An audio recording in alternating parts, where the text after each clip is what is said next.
Here's footage of this REDTIGER touchscreen dash cam. So you can see what it's like. You can see it in different conditions. See if this kind of quality is what you're hoping for or looking for in a dash cam. The things to know with this is it does have touchscreens. So the dash cam itself is pretty moderate size, I would say, not that big, not that small. It does have GPS built into the suction cup mount. Now, I will point out that it's kind of unusual to come with a suction cup now. That used to be how all dash cams worked, was with a suction cup. Most now use adhesives just because adhesives work better. Suction cup, safer for your windshield, but it's certainly more likely to fall off. And in fact, the dash cams I've had that use suction cups, usually about once a year, really hot day when the car's outside, it will fall off. But if you're afraid of that happening, they actually provide some adhesives, so you could use these if you want and not have to worry about that. This is a sponsored video. I'm not really going to share much of my opinion. I'm just going to show you the setup process and then kind of show you some more footage so you can see if this works well for you or not. So this is the REDTIGER model F7N Touch. This is everything that comes with it. Now, this is a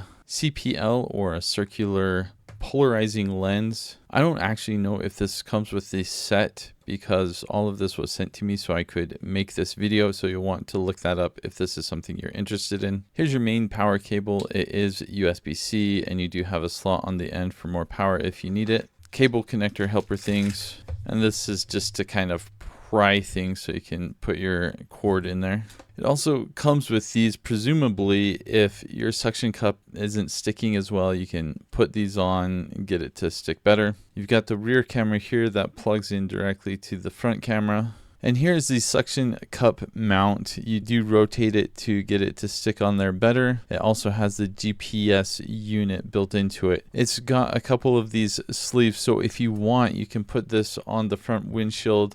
You can put this on, and then if you ever need to remove it or something, it's a lot easier to remove this than residue or adhesive. But because it's a suction cup, not really a big deal, but it's still nice to use this. For sure, you will want to use it here on the rear camera. So here's the camera itself, kind of a small profile. This does not move at all, so you rotate it on the mount. You've got some navigational buttons on the side, power button on the other side, and a micro SD card, 64 gigabytes. It comes with this. You plug in the power on top. Let's go ahead and do that. So it is a touchscreen, which makes things nicer. I'm just going to go ahead and select New York. This should change once I'm connected to GPS. So here you've got the camera. Start recording as soon as you get power. It's got the time and the date, and it gives icons for kind of what is going on, what is enabled, and what is not. Let's check out the menu. Now, I'm not going to go over everything in detail, but I will show you the main things that you need to know. If you want to view a video here, you can. It's got separate folders for front and rear, and then it has folders that get locked into place, like if you hit a big bump or get into an accident, they stay there. So you can see me waving just a while ago. So the navigation is fairly straightforward. It's got speakers built in as well. In the settings, let me just kind of scroll through so you can see what all the different settings are and see what you might be interested in. And then I will show you the things that I typically like to change up whenever I get a dash camera. One of the main things is the resolution. By default, this saves in 4K 30 frames per second. Or if you want a smaller resolution and more frames per second, you can do 1080p. So either way, you're going to be using up quite a bit of storage space. But we'll keep it at the default so you can see what that is like. If you're going on a long trip, you can set the fatigue reminder, and just after a while, it will have a notification to help you stay awake. One of my favorite features is the voice. It's on by default, but here are some voice commands. The things I probably use the most are show front camera or show rear camera. So for example, if you're backing up, you could just say show rear camera. And then you could look at the rear camera, and then once you get going, you could just say show front camera. And then you see the front camera. So a nice feature that I generally quite like. Another thing is the GPS stamp. By default, it's on. I like it that way, but if you need to turn off the GPS stamp for any reason, you could turn that off. And for good measure, I am going to format the SD card just to make sure that it is working. And I will go ahead and show you the app. So let's turn on Wi-Fi. I'm going to turn on 5.8 gigahertz for the faster speeds. It lists the SSID and password on the screen, and then you'll need to download the REDTIGER app. And once you're connected to Wi-Fi, you can go to Add Camera. It will open up automatically and show you the live feed of the camera. So there you go. You can view the live feed if you want. You can also do recordings from here.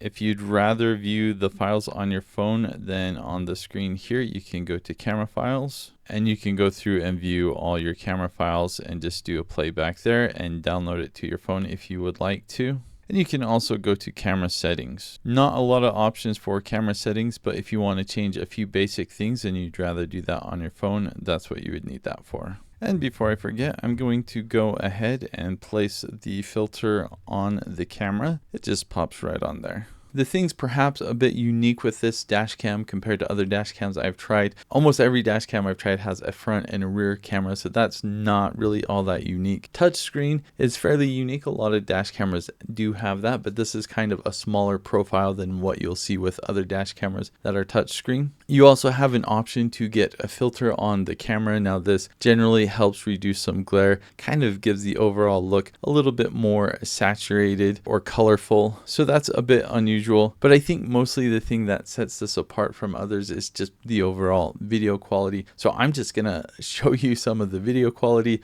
so you can see for yourself. This is the footage straight from the camera. Now when I edit my videos, I do edit them down to 1080p just so you're aware. So what you're seeing is 1080p. But this does have the option for 4K, 2K, or 1080p and different frame rates. So kind of depending on if you want more frame rates and lower quality or higher quality, fewer frame rates, you do have that option available to you with this dash cam. Setting this up is just the same as any other dash cam. You've got the film that you can put on your windshield where you want to place the front and rear camera. Then you just mount the suction cup or the adhesive onto that. And I do want to point out that this is really important to install. I've installed dash cams without this, and getting the adhesive off just takes forever. I've also ruined my back window because the adhesive stuck to the film that was on it. So yeah, definitely use these. Hopefully this video helped you. This is what the quality looks like. I've used several REDTIGER dash cams in the past. I think they have some of the best quality out there.